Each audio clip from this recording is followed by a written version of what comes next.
vous présente Exhibit, le festival d'art numérique du Tetris, jusqu'au 5 septembre.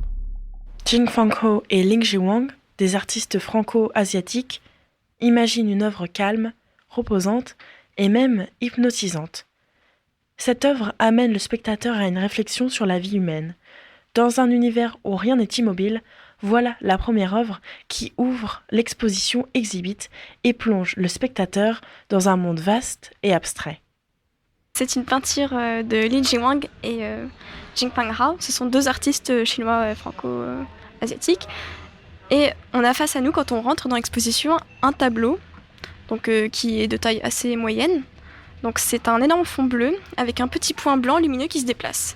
On dirait que c'est un écran quand on arrive comme ça, mais c'est vraiment une peinture en fait. Donc sur le plan technique, c'est une prouesse. Mais aussi par rapport au thème qui était la gravité, donc ça rejoint un peu cette idée de pesanteur. La pesanteur, de tout ce qui est lent. Le fond bleu renvoie vraiment à une idée de mélancolie de l'artiste, donc c'est un choix de Jingfang Hao. Et la peinture blanche, c'est vraiment pour faire une sorte de contraste entre ces deux peintures. Donc c'est un point qui se déplace de façon circulaire, mais parfois il complète pas tellement son cercle. C'est-à-dire qu'en fait, il y a des instants où il vogue un petit peu dans le vide avant de reprendre sa course circulaire. Par rapport au thème qui était la gravité, ça rejoint un peu cette idée, comme je disais précédemment, d'apesanteur. Donc c'est la légèreté. C'est comme ça en fait que l'artiste retranscrit la gravité. L'artiste, elle a une grande référence philosophique. Donc c'est une écrivaine qui s'appelle Hannah Arendt. C'est une philosophe allemande en fait qui a écrit dans la condition humaine. Donc c'est dans son livre, l'écrivaine prétend que la vie humaine est comparable à un cercle en fait, un cercle non interrompu, continu, voilà, c'est ça. Alors que la vie humaine, dedans il y a cette notion de hasard et d'imprévisibilité.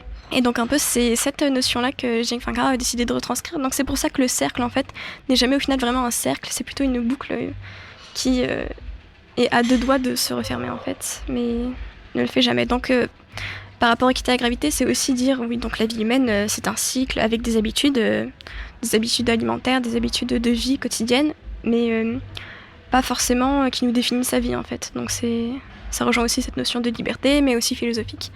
Alors quand je regarde ça, donc déjà on dirait pas que c'est une peinture parce que c'est un point qui bouge et sur un fond bleu, ça fait vraiment écran d'ordinateur. Et généralement quand d'autres spectateurs arrivent, ils se disent c'est juste un point qui se déplace. Mon point de vue personnel, c'est que ça allie vraiment tout ce qui est la technique informatique, parce que c'est aussi l'intelligence artificielle qui dirige le point, à l'art. Donc je trouve déjà que c'est un débat vraiment très intéressant, mais c'est aussi qu'est-ce qu'on considère vraiment être art au final. Est-ce qu'un point qui se déplace comme ça peut toucher les gens ? Parce qu'il faut aussi, on va dire, ce patrimoine culturel et philosophique pour apprécier pleinement ce que l'artiste veut transmettre derrière. Donc c'est vraiment quelque chose qui pose débat. Est-ce qu'on peut considérer ça comme de l'art ? Est-ce qu'on peut allier science et art ? C'est vraiment quelque chose qui est propre à chacun. Je vous invite à découvrir cette première œuvre et toutes les autres au Tetris pour l'exposition Exhibit jusqu'au 5 septembre.